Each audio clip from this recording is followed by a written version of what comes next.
Buenas tardes. El título un tanto sugestivo, que nos puede decir qué nos dice un cadáver, qué nos dicen las ciencias forenses.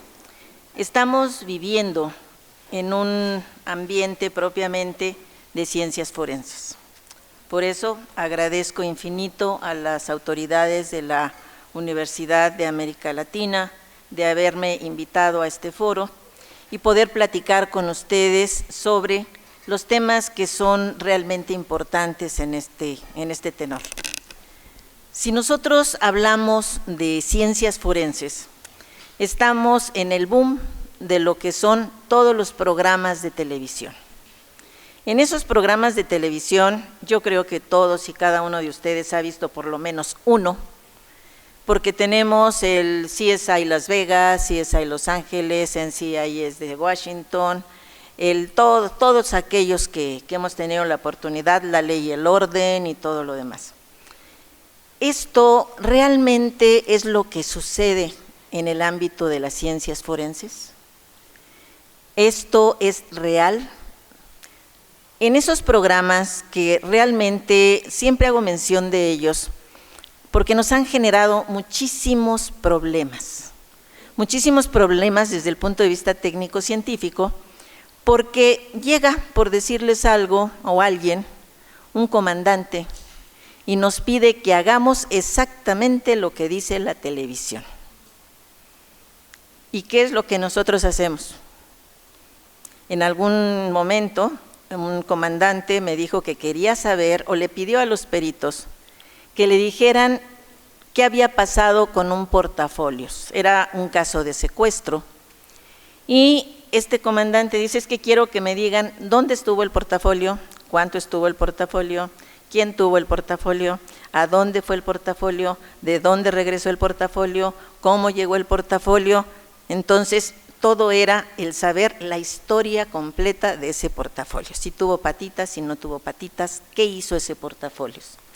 Entonces, lo que nosotros manejamos en esa ocasión, le decíamos, perfecto, con mucho gusto vamos a resolver esas dudas, con una sola condición, que usted como comandante lo lleve a esa oficina, lo interrogue, pues como decimos en aquellos momentos, una buena manoterapia, ahora ya no lo podemos decir porque ya hay derechos humanos, o podemos decir una hidroterapia, tehuacán por la nariz, tampoco lo podemos decir ya. Y una vez que haya platicado con él en esos términos, todo lo que el portafolio le declare, nosotros se lo avalamos. ¿Cuál fue la respuesta? Se está usted burlando de mí, también usted nos está pidiendo imposibles. Entonces, sí es muy importante el que se sepa la verdad. En un programa televisivo, en 40 minutos, se comete el delito, se investiga el delito, se enamoran o se divorcian los protagonistas, se hacen los análisis, el mismo analista hace química, física, genética, balística, todo lo hace el mismo, y al final resuelven el caso en 24 horas. ¿Es posible eso? No. Entonces, definitivamente, ¿por qué les comento esto? Esa manera, en un momento de quizás una situación chusca, si ustedes lo quieren tomar así, pero es la realidad de lo que se vive. La realidad de lo que este fenómeno CSI nos ha generado, y no nada más en México, sino en muchos países del mundo. Entonces, lo que podemos comentar es que, en primer lugar, ya no sé manejar esto. ¿Perdón?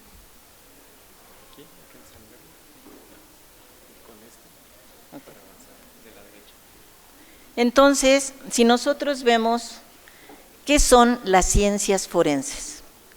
Las ciencias forenses son una serie de disciplinas. Antiguamente se le llamaba criminalística.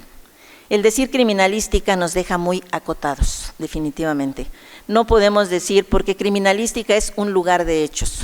Un criminalista levanta muertos, recibe robos, analiza asaltos, etcétera. Ahora ya no. Nosotros ya lo manejamos como lo que son las ciencias forenses. Y en estas ciencias forenses nosotros vamos a encontrar que vamos a tener distintas tanto ciencias como disciplinas. Ciencias, si hablamos de química, de física, de matemáticas, de medicina, y si hablamos de disciplinas, criminalística, documentos cuestionados, balística, que también tiene conocimientos de física y de matemáticas. Entonces, sí es una combinación. Pero es importante comentarles que trabajamos tanto en ambiente de campo como en ambiente de gabinete. Si nosotros hablamos de ambiente de gabinete, decimos que es en las propias oficinas. Esto es estudio de expedientes. ¿Esto es importante? Definitivamente sí. Un perito es el que sale, trabaja en campo y una vez que recolecta toda su información, esto es, en un lugar de hechos, y un lugar de hechos no es forzosamente ese lugar específico de donde se cometió el delito, como decíamos una calle con un cadáver. Sino también tenemos oficinas, vamos a hablar de un caso, por ejemplo, de la estafa maestra, donde es el lugar de los hechos. ¿Dónde consideran ustedes que sea el lugar de los hechos? Pues directamente en SEDATU, directamente en las diversas universidades. Para nosotros también ese es un lugar de hechos o un lugar de investigación. Entonces, por eso manejamos que tenemos tanto práctica de campo como estamos manejando campo-gabinete, que es combinación de ambos, y los diferentes laboratorios.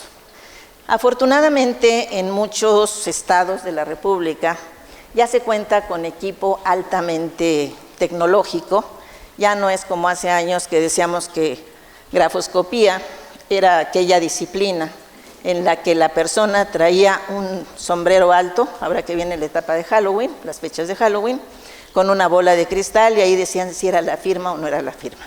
Entonces ahora sí, ya tenemos equipos de alta tecnología. Y aquí de estas ciencias forenses se van a desprender todas las funciones periciales. ¿Qué es un perito? Un perito es un experto. Es un experto que debe de conocer, de acuerdo al Código Nacional de Procedimientos Penales, si es una materia que requiere título profesional, debe de conocer todo lo que su profesión le indica. Si hablamos de un aspecto técnico, pues debe de ser un experto en su arte u oficio. Entonces, pero siempre debe de ser ese experto. Entonces, siempre debe de conocer su especialidad, la que sea. ¿Ustedes consideran que podemos tener especialistas en cerrajería? ¿Sí? Debe de haber expertos. Y ellos son peritos en cerrajería, que es un oficio. Pero deben ser expertos. Si a nosotros nos dicen, oye, se me cerró mi casa, ¿me la puedes abrir? Pues a no ser que tengamos alguna situación medio extraña, pues no se la podríamos abrir. Pero si tenemos esa situación extraña, pues sí vamos y la abrimos sin mayor problema. Entonces, aquí vamos a tener que deben de conocer su especialidad, deben de conocer todas las tecnologías que podamos encontrar, y no es tecnología únicamente de equipos y de grandes laboratorios, ¿no? Hasta una simple regla también es importante para nosotros. Si hablamos de certificaciones, que ya los laboratorios están certificando, estamos trabajando nosotros con metrología. Decíamos, ¿cómo se daban las distancias hace años? A pasos. Un paso era de 30 centímetros más o menos y calzaba del 3 o del 3,5. Y ahí íbamos a hacer gallo-gallina, y decíamos cuánto medía. Después fue con un carrito, con un odómetro, con un flexómetro. Ahora ya tenemos los medidores láser, que ya son más exactos, pero no podemos decir 100%. Desde el punto de vista pericial, siempre nos vamos a manejar con probabilidades, nunca son certezas. Y por otra parte, el perito emite opiniones, no certezas. No vamos a decir, tal persona mató a tal persona. En tal persona se encontraron elementos de un disparo de arma de fuego, pero no vamos a decir disparó y lo mató. Entonces también es una serie de cuestiones que también el perito debe de conocer. ¿Y cómo lo debe de conocer? En base a la legislación. Debe de saber un tanto de derecho, debe de saber de su especialidad y debe de conocer todos los aspectos administrativos. ¿En qué responsabilidades puedo incurrir en caso de no cumplir con la emisión de un dictamen. ¿Qué responsabilidades voy a tener si soy omiso en algún punto? Entonces también deben de conocer todos los aspectos administrativos. Entonces son administrativos, jurídicos y legales. No es un perito, decimos generalmente que antes decían, oye, fíjate que mi primo no tiene trabajo, ya buscó por todos lados, dásela por lo menos de perito, ¿no? Ya, hay mínimo. Ahora el perito es un especialista que ha recibido cursos de capacitación, ha presentado un examen de oposición y de ahí puede pasar a ser perito con la obligación de actualizarse de mínimo, por lo menos en la PGR, ahora FGR, se manejaban 60 horas de capacitación anuales en diferentes técnicas, pero también en derechos humanos, porque también es uno de los puntos que ahora tenemos que estar manejando. Entonces, por eso decimos que debemos de tener una serie de conocimientos. Esos conocimientos deben de estar perfectamente estructurados y ser sistemáticos. No podemos llegar a un lugar y decir, ya entré, revisé, me fui, hice. No, debo de saber por dónde entro, cómo entro, si veo hacia la derecha, si reviso hacia la izquierda, si veo hacia adelante, si veo techos, si veo muros. Entonces debo de ser estructurado, sistemático, sencillo, preciso y conciso. Entonces, cuando uno es perito en este tema, en cualquiera del ámbito de las ciencias forenses, decimos que somos fisgones y metiches sin querer, porque ya es una deformación que uno tiene mental de cómo debe de entrar en un lugar y cuáles son las revisiones que debe de hacer. Ustedes, por ejemplo, ahora que regresen a su casa, piensen cómo van a entrar y si recuerdan cómo está distribuida su casa. Cómo está distribuida, dónde está el sillón, de qué color es, qué cuadro es, en dónde está colocado, cuántos pasos hay, y les aseguro que alguna cosa les va a fallar, porque definitivamente no todos son tan metódicos y sistemáticos como lo tiene que ser un perito. Y de ahí, de todo eso que nosotros estamos manejando, nos vienen una serie de preguntas, las preguntas básicas de la criminalística. ¿Quién, cómo, cuándo, dónde, cómo, por qué y con qué?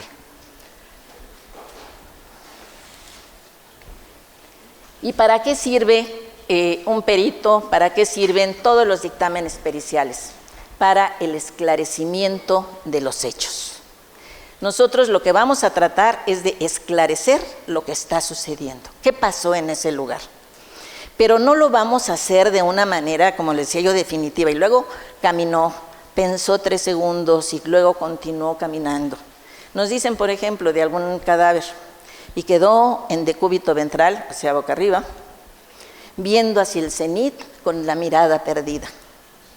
Pues si ya estaba muerto, pues cómo no la va a tener perdida, ¿no? Pero hay peritos que sí hacen mención a ese tipo de cosas. Eso no lo podemos permitir. Entonces, sí debemos de ser muy claros para tratar de esclarecer. Nosotros vamos a dar opiniones técnicas, opiniones profesionales. Nunca, vuelvo al punto, definiciones y cosas totalmente precisas. Somos como el Teletón, somos la probabilidad 99999, igual que el teléfono. Aquí nuestras probabilidades pueden ser 9999, pueden ser 9998, 99898. No nos podemos permitir menos. Y de aquí queremos contestar los cuestionamientos. ¿Qué pasó? ¿Quiénes intervinieron? ¿Cuándo sucedió? ¿Dónde fue? ¿Cómo pasó? Y el por qué sucedió. El por qué también tiene que ver con el aspecto de la criminología. También tenemos una serie de programas tipo Criminal Minds o Mentes Criminales donde dicen, pasó esto y mató a tantos. Okay. Bueno. Ahora hay una serie en Netflix, Dahmer, de un asesino serial. Por ahí véanla. Es nueva, salió la semana pasada o antepasada. Entonces, con la serie de pruebas que nosotros le vamos a entregar al órgano jurisdiccional, vamos a hacer que él conozca de los hechos. pero siempre lo debemos de hacer en una forma tan clara, tan precisa. No podemos utilizar palabras muy científicas. Por ejemplo, si yo les digo, el cadáver presenta una osteosíntesis en el húmero del lado derecho. ¿Qué pensarían ustedes? Una osteosíntesis en el húmero del lado derecho. ¿Mandé? Una fractura, una placa metálica con clavos. Entonces, si yo les digo que presenta una placa metálica con clavos de tal número, ¿qué comprenden ustedes más como abogados? Pues obviamente la placa y no la osteosíntesis. Si yo les digo es que está intoxicado, tenía en el cuerpo altas dosis de benzoil de gonina. Ay Dios, dicen, ¿no? ¿Qué es eso, no? Altas dosis de cocaína. ¿Qué preferimos? Entonces, sí debemos de ser nosotros lo suficientemente claros para no incurrir en ese tipo de situaciones. Entonces, eso se lo tenemos que hacer llegar al órgano jurisdiccional, obviamente primero al Ministerio Público. El Ministerio Público vamos a manejarnos como si fuéramos peritos oficiales, también sabemos que hay peritos de defensa, pero que deben de seguir la misma metodología y deben de seguir lo mismo. Si nosotros le decimos a un perito que debe de hacer un determinado dictamen, siempre va a buscar los términos más sencillos, más claros, más concisos, precisos, completos. No me voy a entretener en que una mosca se paró en el momento que yo estaba ahí. Voy a utilizar todo lo que sucedió de una manera práctica y completa. Entonces, en este caso, nosotros vamos a hacer ¿qué? Los ojos del Ministerio Público, porque él no tiene la obligación de conocer lo que vamos a decir.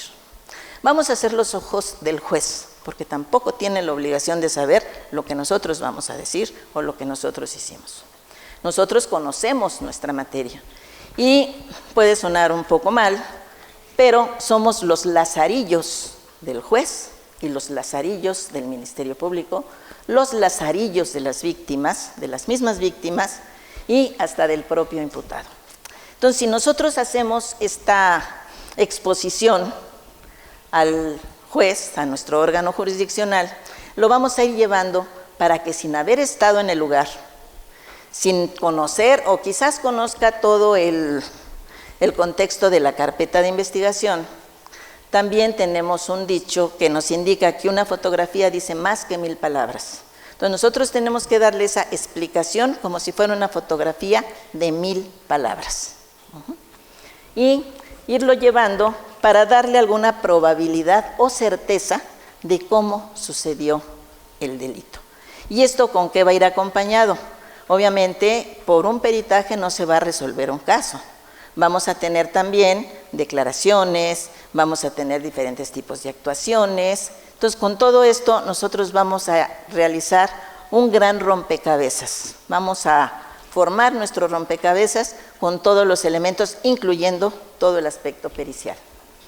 Y en este momento nos dice, la comisión de un delito, lo que permanece no es el acto, sino la prueba. ¿Por qué? Porque ¿qué es lo que vamos a hacer? Pues en cualquier momento van a llegar y van a limpiar el lugar. En México, en todo nuestro país, donde se comete un delito hay que limpiarlo rapidísimo y si no tenemos encima, ¿a quién? A la policía, a la prensa, a los mirones, a no sé qué. Si vamos a Estados Unidos, pueden tenerlo meses, años y no sucede absolutamente nada. Aquí un cuerpo lo podemos tener ¿cuánto tiempo? 24, 48 horas. Y si no lo entregamos, organizaciones civiles, también vamos a tener a la prensa, a todo mundo que pueda intervenir. Entonces sí, nosotros tenemos que hacer estos estudios a la brevedad, porque si nos limpian todo, definitivamente ya nuestro hecho no va a poder ser definido. Y no hay juicio sin sentencia y sin pruebas. Entonces necesitamos que vayamos nosotros haciendo todas estas definiciones con toda la metodología, métodos concretos, dinámicos, pero que también estén cumpliendo con todo lo que es el método científico. Un perito no se maneja per se. Un perito es alguien que respeta el método científico. Ustedes cuando recuerden algo de su prepa, de su secundaria, van a decir que era, primero, formulación del problema. ¿Qué problema tengo planteado? ¿Qué es lo que quiero resolver? Un homicidio. Primero, Ministerio Público, dime qué es lo que quieres. Un perito no actúa de mutuo propio. ¿Qué quieres? ¿Qué problema me vas a plantear? Dime si la firma es auténtica o no. Dime las causas de la muerte. Dime las características de la identificación de la droga o del polvo. Y nosotros vamos a irles contestando a cada uno de esos cuestionamientos. Y todo siguiendo nuestras técnicas. Problema planteado, después cómo lo vamos a analizar, después qué resultados vamos a obtener, qué hipótesis de trabajo se nos cumple o no, hasta llegar a una conclusión. Si está muerto o no está muerto. Si es cocaína o no es cocaína. Si es la bala o no es la bala. Si es el arma o no es el arma. Y de ahí nos dicen, al perito no le constan los hechos, él tiene que ir a investigar, él tiene que ir a revisar. Si le dicen, dime si es un homicidio, no va a decir, sí, ya lo vi de lejitos y sí fue. No, tiene que ir a revisar, tiene que ir a ver, tiene que ir a conocer qué es lo que pudo haber sucedido y recolectar todas las evidencias que encuentre. Tenemos aquí también una frase de uno de los padres de la criminalística, Edmond Lockhart, donde él nos dice, conforme el tiempo pasa, la verdad huye. ¿Es cierto o no? ¿Sí? Dicen, conforme el tiempo pasa, mujeres, si nos maquillamos muy bien, ¿qué sucede? Pasa el tiempo y empezamos a sudar y se nos empieza a caer el rímel y pues ya como que lo bonito se nos está quitando. Entonces, pues ya la verdad de que éramos tan bellas, pues ya huyó, ya quedamos ahí como brujildas en época de Halloween, ¿no? Entonces, si decimos que nos podemos manejar con eso, el tiempo pasa, la verdad huye. ¿Esto qué significa? Tengo que actuar a la brevedad posible. Hoy sucedió el hecho, hoy tengo que intervenir. Fue a la 1 de la tarde, tengo que intervenir a la 1:30. Si es a la 1:05, mejor. Pero pues no voy a llegar tan rápido, etc. Entonces, siempre tiene que ser rápido. Y aquí nos vamos a otro punto que ha alterado a los peritos y que sí nos ha generado problemas. Al decir conforme el tiempo pasa, hemos tenido o se formó la figura del primer respondiente, el primer respondiente de la policía. ¿Todos tienen capacidad técnica y conocimientos para actuar como primer respondiente? No. ¿Y cómo cambiamos nosotros ese lema? Conforme llega el primer respondiente, la verdad huye. ¿Por qué? Porque no saben trabajar un lugar de hechos. Porque le meten la mano a lo que sea, agarran lo que sea. Por ejemplo, en los programas estos de NCIS, ¿qué es lo que llegan? Aquí está esta bala. No le tomaron la foto, no le tomaron la foto general, no le tomaron la foto relacionada, no le tomaron la foto directamente al casquillo, no lo levantaron con las pinzas, lo ponen y lo vuelven a poner, no le pusieron el testigo métrico. Todo eso, desgraciadamente, a veces afecta los conocimientos o la práctica que quieren tener estos primeros respondientes. Y llegan y hacen lo mismo. En algún caso, llega un comandante también, o un policía, y me dice, mire doctora, todo lo que encontré, y me saca todos los casquillos. Ok. Le dije, ¿y? Sí, los agarré todos para que no se nos fuera a perder ninguno. Okay. ¿Y de dónde los tomó? Pues había acá, había acá, había acá. Eso, ¿a mí en qué me puede perjudicar? Yo necesito saber dónde estaba cada casquillo. ¿Por qué? Porque necesito saber si era un tirador, si eran 2 tiradores, en qué posición estaba cada tirador, conocer la posición víctima-victimario para saber quién le dio el tiro de muerte. Entonces, toda esa información a mí ya se me perdió, porque se le ocurrió. Dice, no se preocupe doctora, ahorita se los acomodo en el mismo lugar. Perfecto, le dije, acomódelos, pídale a Dios que sean todos de la misma arma. Porque si no, ya usted y yo vamos a platicar en otros términos. ¿Por qué? Por el conocimiento. O si no, pues llega la vecina y levanta, ¡ay, sí, sí, es mi pariente! Pues no, no es tu pariente. Pero esa vecina ya me quitó posiblemente un cabello, ya me quitó posiblemente sangre, ya me levantó algo. Estoy perdiendo evidencia. ¿Qué tanto podemos nosotros permitirnos perder evidencia? Nada.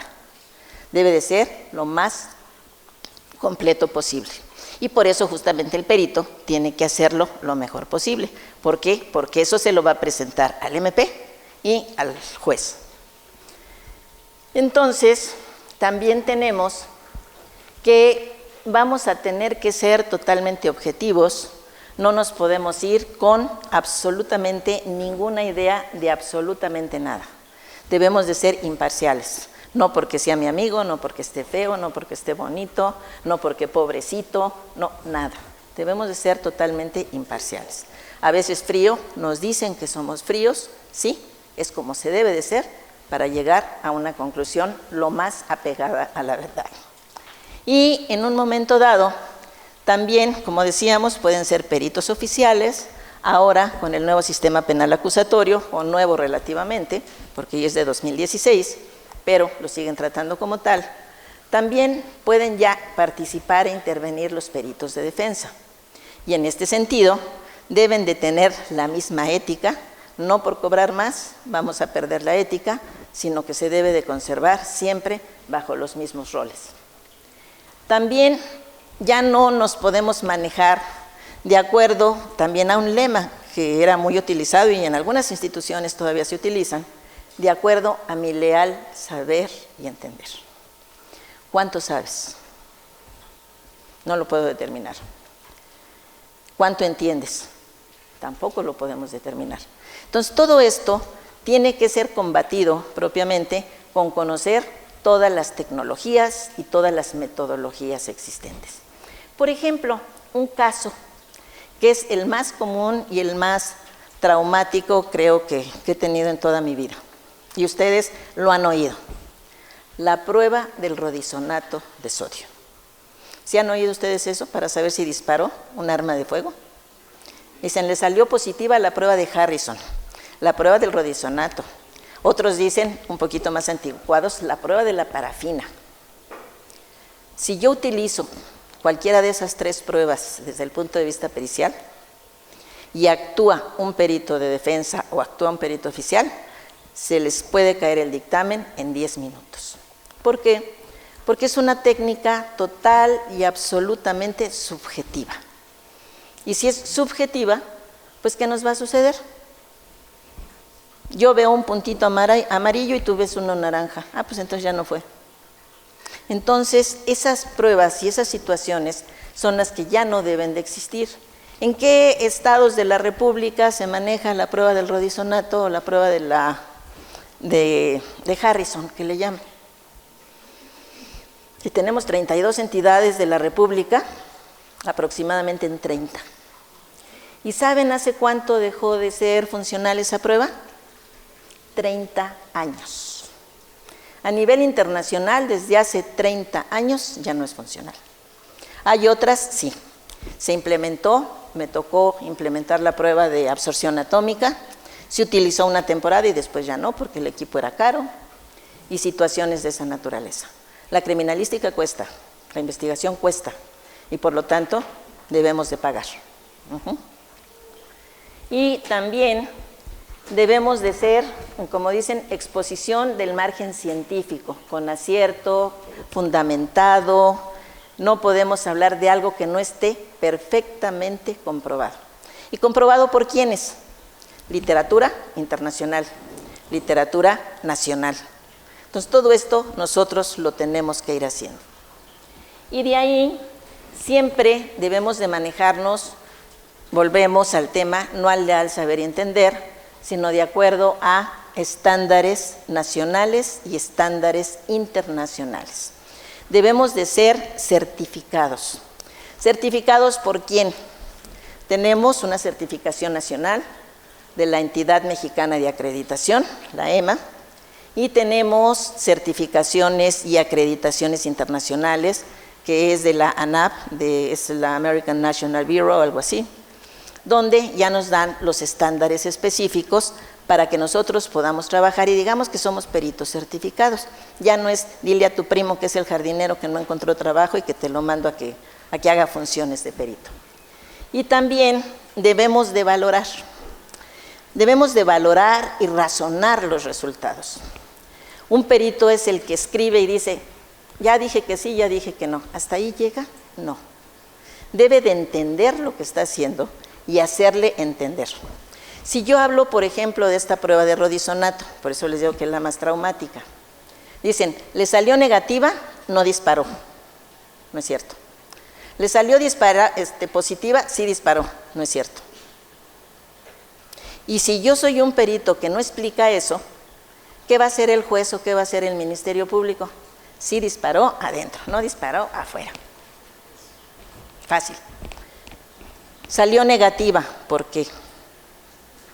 Primero, ¿cuándo disparó? ¿Qué tipo de arma? ¿Con qué estuvo en contacto? ¿Cuánto tiempo trabajó? ¿En qué trabaja? Si es mecánico, si es de gasolineras, etcétera, si trabaja en algún lugar donde pueda contaminarse con plomo. ¿O hace cuánto disparó? Ah, no, pues es que los hechos fueron hace 3 días. Ya se fue a su casa, ya se bañó, ya se exprimió, ya todo lo demás. Ya perdió todos los elementos. Entonces, por eso le está saliendo negativa. No es que no haya disparado. Tengo que buscar las razones por las cuales le está saliendo negativa. ¿Sí?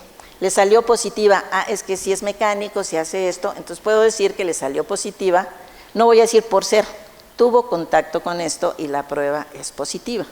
Ya el Ministerio Público es quien deberá interpretar esa información.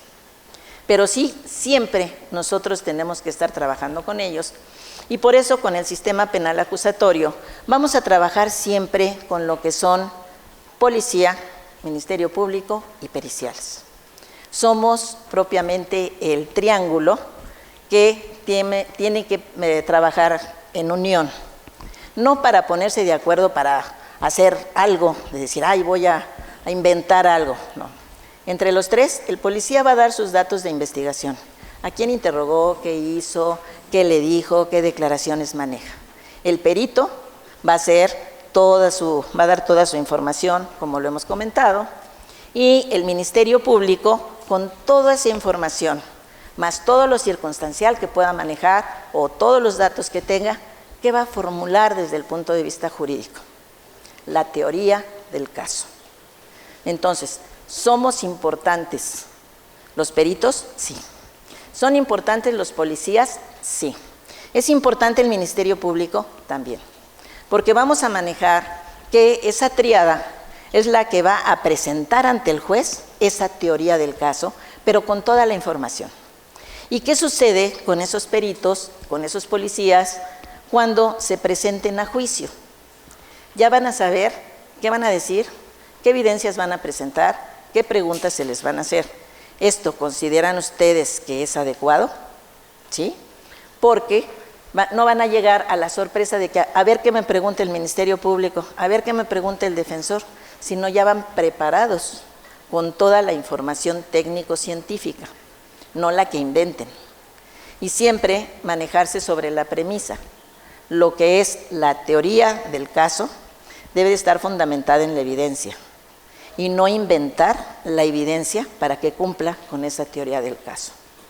O sea, siempre debemos de manejarnos sobre evidencia, jamás sobre declaraciones o que digan, es que pasó esto, sí, es cierto, y ya acomodo mi evidencia. Una evidencia debe de ser totalmente, como decíamos, imparcial. Y de ahí, ¿en qué vamos a trabajar nosotros dentro de lo que es el Código Nacional de Procedimientos Penales? En todo lo que son los datos de prueba, los medios de prueba y las pruebas, dadas por servicios periciales, por las ciencias forenses. ¿En cuántas especialidades? Hay 20 y tantas especialidades técnicas, 20 y tantas especialidades profesionales, los que decíamos los oficios. Entonces nosotros vamos a dar esos datos para que exista la vinculación, tendremos los medios de prueba y al final ya durante mi juicio estaremos presentando esas pruebas. vamos a tener la función de inspección y revisión de personas. Por ejemplo, nos dicen que puede ser de alcoholímetros o todo esto. Y son las otras funciones, toma de muestras de las personas, si vamos a determinar alcohol en sangre, alcohol en orina, el levantamiento e identificación de cadáveres, los peritajes, todo el acceso a todos los indicios, los peritajes irreproducibles cuando se nos va a acabar la muestra o con las víctimas, principalmente de delitos sexuales, peritajes especiales que requieren de técnicas diferentes y finalmente en todo lo que es identificación de personas que nos estamos manejando ahora con desgraciadamente con mucha frecuencia, con todo lo que son las personas desconocidas, que digamos que son todas las personas no identificadas en lo que es la búsqueda e identificación de las mismas. Y pues con esto sería una vista muy rápida de lo que es servicios periciales. Ya si después vemos casos y todo esto, es muy interesante ir concatenando cada una de las diferentes especialidades. Pues muchas gracias.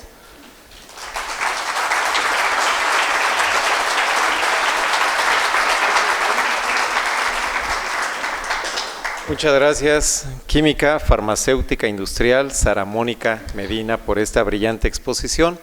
Abrimos el espacio para las preguntas y respuestas. Si tienen sus papeletas, que por favor levanten la mano. La parte posterior. Gracias. ¿Alguna otra? Aquí al centro.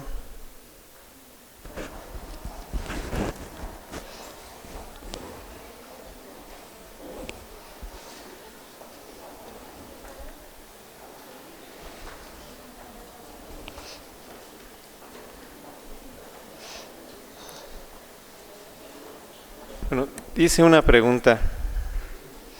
¿Qué tanto les ha afectado a los peritos la edición que puede hacer la tecnología a ciertas pruebas?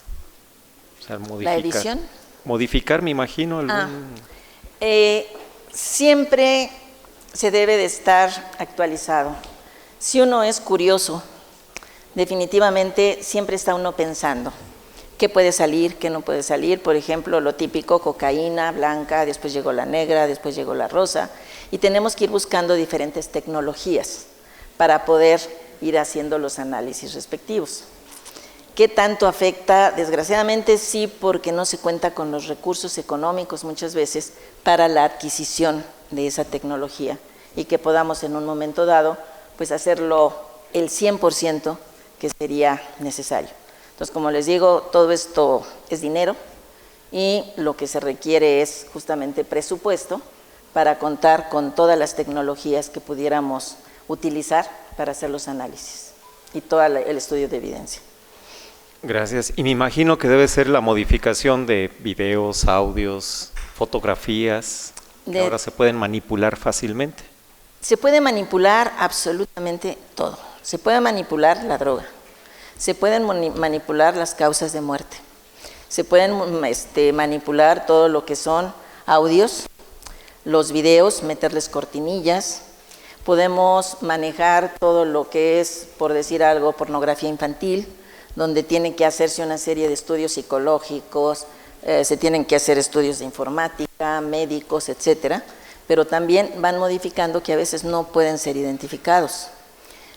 Todo lo que es el cambio de apariencias.